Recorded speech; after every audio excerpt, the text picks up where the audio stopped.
So I've not really been able to see for 5 days. You can get like laser eye surgery, but I don't know whether to do it.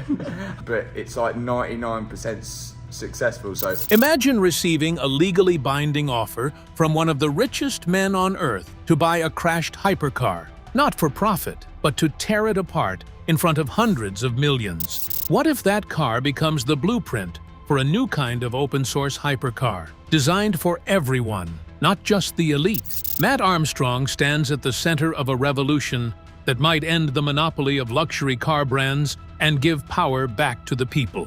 The question is, why now? And is the billionaire really Elon Musk? The billionaire's unexpected offer.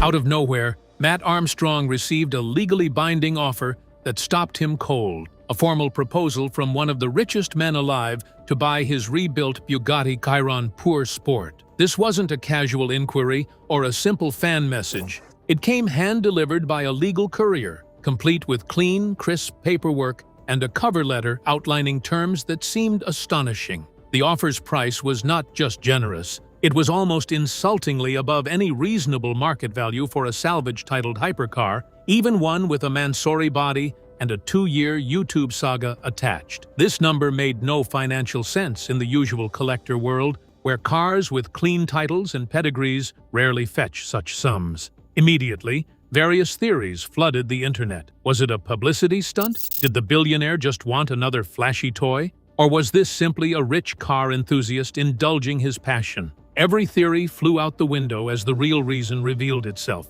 This was not about owning a car, it was about something far bigger and more calculated. It's important to understand that this offer was connected to a movement, a quiet revolution aimed at breaking open an industry cloaked in secrecy and controlled by powerful manufacturers. Behind the scenes, Matt had been fighting a prolonged and exhausting battle with Bugatti, who refused to sell him parts or grant access to the software and engineering secrets locked deep in the car. The Chiron had been declared unfixable outside the factory's walls in Molsheim, yet Matt's rebuild proved otherwise. The offer came as recognition of this achievement. By rebuilding a car that Bugatti swore couldn't be touched by outsiders, Matt demonstrated the power of independent mechanics to match, if not surpass, factory engineering support. More than a car, that Chiron became a symbol, a testament to what one determined mechanic and owner could achieve against a sprawling corporate giant. This was no mere collector's purchase.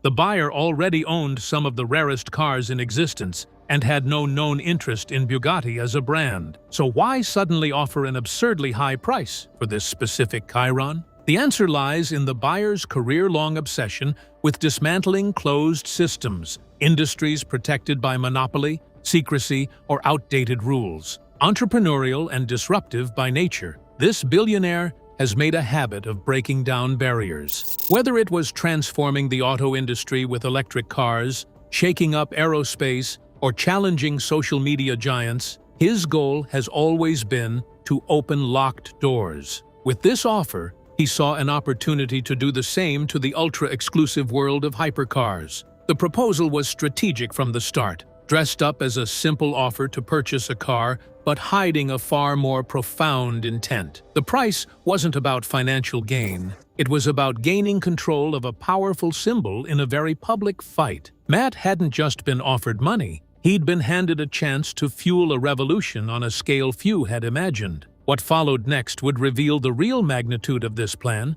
changing not just ownership of the car, but the entire future of hypercar culture itself. This unexpected move set the stage for a closer look at the Chiron rebuilt by Matt Armstrong, not just as a car, the Chiron as a symbol. Challenging Bugatti's iron grip on exclusivity, the Chiron as a symbol. Matt Armstrong's rebuilt Bugatti Chiron Pure Sport is far more than a flashy hypercar with a Mansory body kit. It stands as a physical proof that with enough skill, determination, and resourcefulness, independent mechanics can match or even exceed the engineering standards of the most exclusive car makers. For 2 years, Matt waged a quiet but relentless war against Bugatti's policies that denied him essential parts and locked down software access. Bugatti went so far as to make the car unfixable outside their own factory, pressuring the owner, Alex Gonzalez, to yank the car from Matt's control. The internet watched as the Venom body kit disaster unfolded, an ill-fitting, cheap plastic solution imposed because factory parts and support were withheld. But rather than accepting defeat, Matt and Alex quietly partnered with Mansouri, replacing every failed panel with custom-made pre-preg carbon fiber. The transformation was remarkable. The car emerged stunning, with a bespoke wide-body design flawlessly assembled and fully road legal. It became completely independent of the factory's grip, proving that it was possible to rebuild a previously dead car to world-class specifications without factory help. This Chiron is no mere vehicle. It's a monument to the right to repair movement and a clear challenge to Bugatti's carefully curated mystique. For decades, Bugatti has marketed its cars as nearly mythical creations, each bespoke, unique, and impossible to duplicate or repair outside factory walls. But Matt's rebuild tears down that illusion. Millions have witnessed how many components are standard parts adapted in-house, and how much of its supposed exclusivity is a well-crafted narrative to justify towering prices. This rebuilt Chiron exposes the truth that anything declared factory-only can be understood, reversed, and replicated by people with passion and determination. For the billionaire making the offer, this car embodied a chance to push that message to the world in an unprecedented way.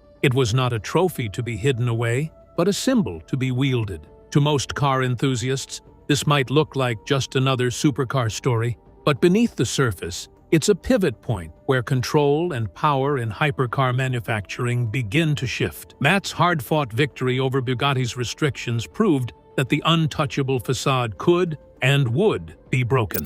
The rebuilt Chiron thus stands at the crossroads of tradition and disruption. It highlights a new era where independent builders can demystify luxury by revealing the workings behind the badge, simultaneously empowering owners and threatening established business models. That car's significance is what makes the next part of the offer truly revolutionary and potentially devastating for the old guard. It wasn't enough simply to own this symbol. The true game-changer lay deeper in the contract's fine print, promising to unleash its secrets upon the world.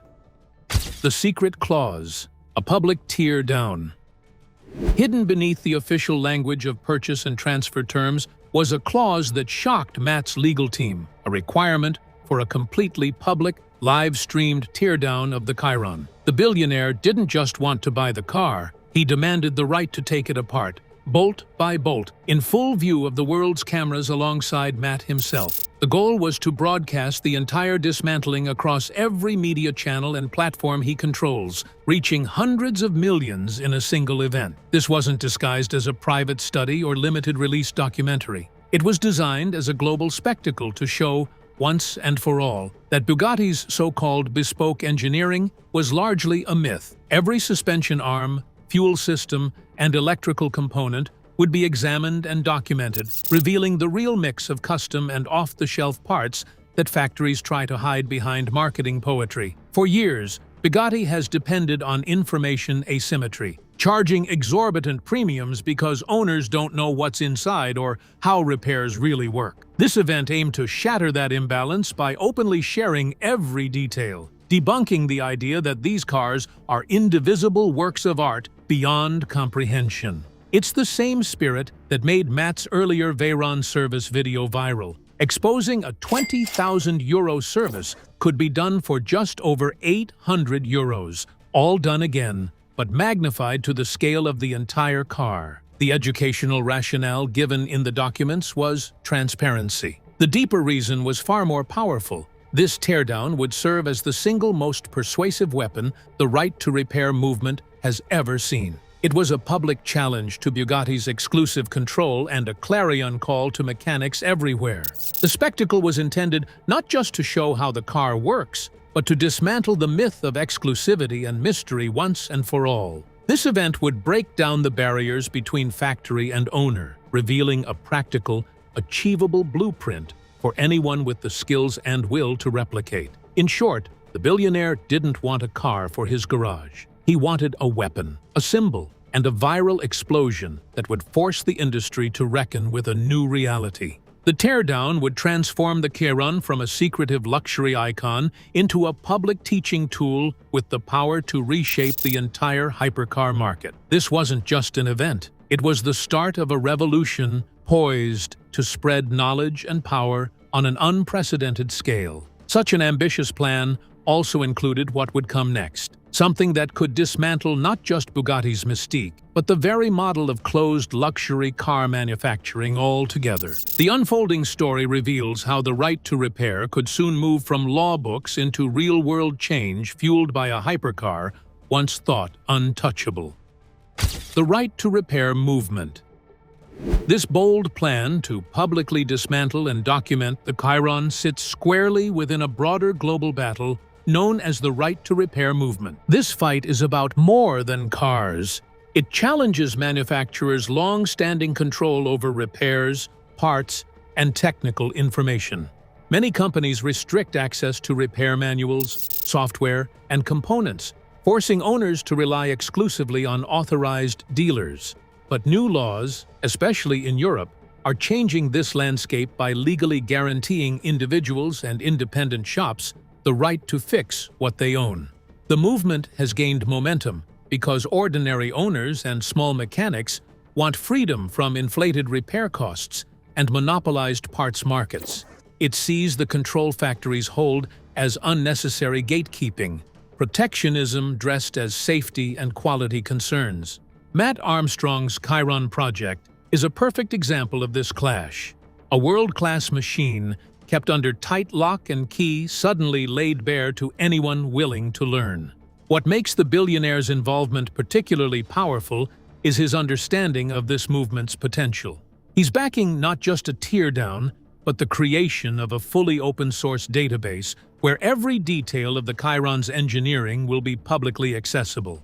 This isn't just a one-off project. It's a blueprint for open knowledge, ready to empower mechanics everywhere, from small shops in Brazil to hobbyists in Poland. The legal protections for this kind of work are stronger than many realize.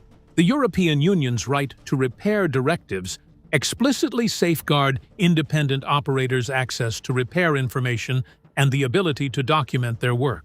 This means Bugatti's usual tactics of secrecy and legal threats face real limits. Any attempts to block or intimidate the release will likely backfire, drawing further public attention to the movement. Beyond law, opening this data fosters innovation and competition. When parts and repair processes become transparent, new players can enter the aftermarket with confidence, creating alternatives to expensive factory parts and reducing wait times. This democratization promises to shake industries long controlled by a few dominant corporations.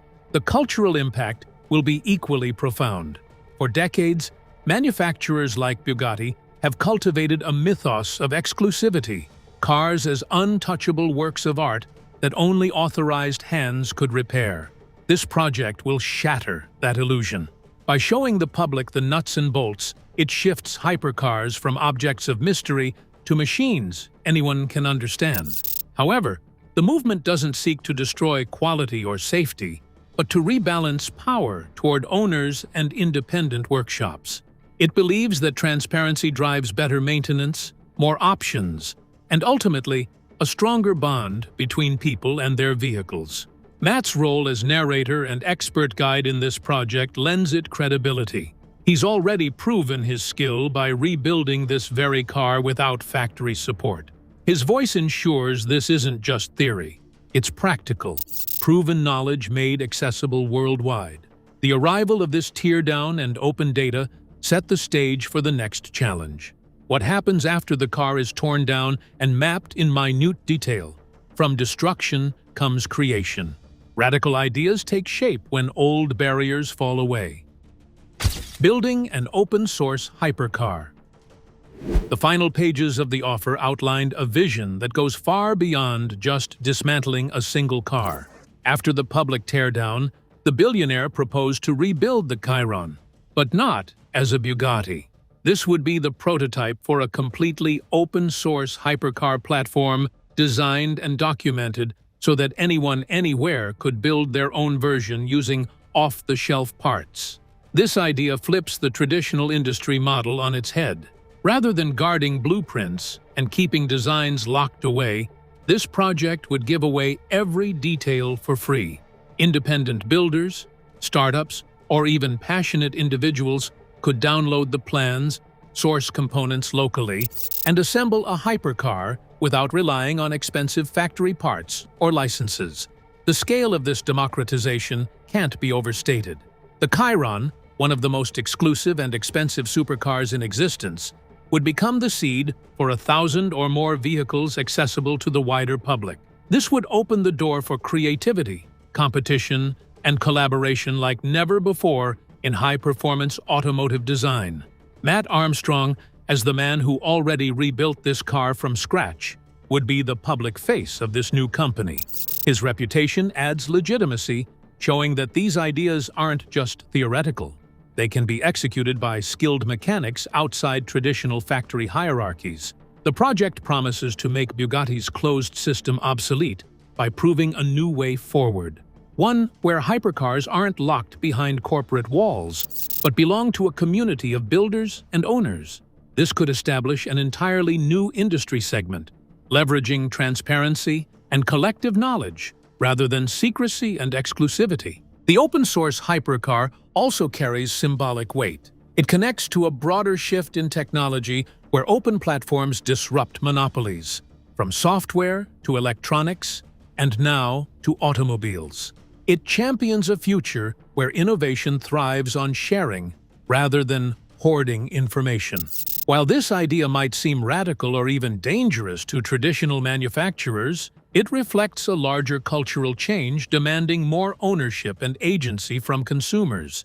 If successful, it would rewrite the rules of what a supercar is and who it is for. This ambitious vision follows naturally from the teardown's revelation, making it clear that the goal is not destruction for its own sake, but the birth of something new, a revolution not just in cars, but in access, knowledge, and power. The stage is set for what could be the most consequential shift the hypercar world has ever seen. The industry's future and fallout. The partnership between Matt Armstrong and the billionaire behind this project signals a seismic shift that could reshape the supercar world forever. Bugatti and similar manufacturers have long thrived on exclusivity, controlling every aspect from parts to repairs. Their business model relies on scarcity and mystique, charging premium prices for services few can access. But once the Chiron's engineering is fully exposed and freely available, that entire foundation risks crumbling. The economic impact on Bugatti's after-sales and parts business alone could be immediate and severe. Independent mechanics and owners will no longer need to rely on factory dealers for repairs or replacements. Instead, they'll access detailed blueprints and cross-references for components once shrouded in secrecy. This increased transparency could open up competition and drive prices down, forcing manufacturers to rethink their control over maintenance and customer relationships. Culturally, the revelation is just as devastating. For decades, these hypercars have been symbols of unattainable luxury, wrapped in layers of branding and exclusivity, showing that beneath their glossy exteriors lie components shared with more common vehicles disrupts the narrative selling the premium. Owners, amis, and enthusiasts may start viewing these cars less as untouchable art pieces and more as machines anyone skilled enough can understand and maintain. Bugatti is expected to push back hard, claiming intellectual property theft, safety concerns, or heritage protection to try to stop or delay the public teardown and data release. Legal battles seem inevitable, but the right to repair laws across Europe, now firmly established, provide a powerful shield. Attempts to suppress the teardown will likely backfire, generating public sympathy and rallying support for independent owners and mechanics. This legal fight highlights a broader cultural tug-of-war between manufacturers clinging to old models and a consumer base demanding transparency and control. The upcoming Senate hearing, where the open-source Chiron database will be a key piece of evidence, marks a pivotal moment. It will highlight that independent rebuilds and repairs are not only possible, but inevitable in today's connected and informed world. Technologically, the open-source hypercar project could spark innovation beyond traditional factory walls. Builders around the world will be able to modify, improve, or customize designs without waiting for costly factory authorizations. This democratization could foster new performance levels and creativity previously stifled by corporate gatekeepers, accelerating the evolution of supercar technology. The partnership also sets a precedent for other industries reliant on secrecy and monopolized repairs. If open-sourcing a hypercar can succeed, it could inspire similar revolutions in aviation, electronics, or machinery. It represents a new kind of industrial transparency where knowledge is shared as a public good rather than hoarded for profit. For Matt Armstrong, this is more than a personal victory. It places him at the forefront of a cultural upheaval that promises to rewrite balance of power in the automotive world. With billionaire backing, unmatched expertise, and a massive audience, he's positioned to take on entrenched interests and lead a movement that could finally put control back into the hands of owners everywhere. This extraordinary story proves that even the most exclusive hypercars are no longer beyond reach or understanding. Matt Armstrong's journey from a self-taught mechanic to a revolutionary figure shows that knowledge and persistence can challenge the giants. The promise of open-source hypercars and legal backing for independent repair signals a future where ownership truly means freedom. If you're excited to see this revolution unfold, make sure to like and subscribe so you don't miss what's next.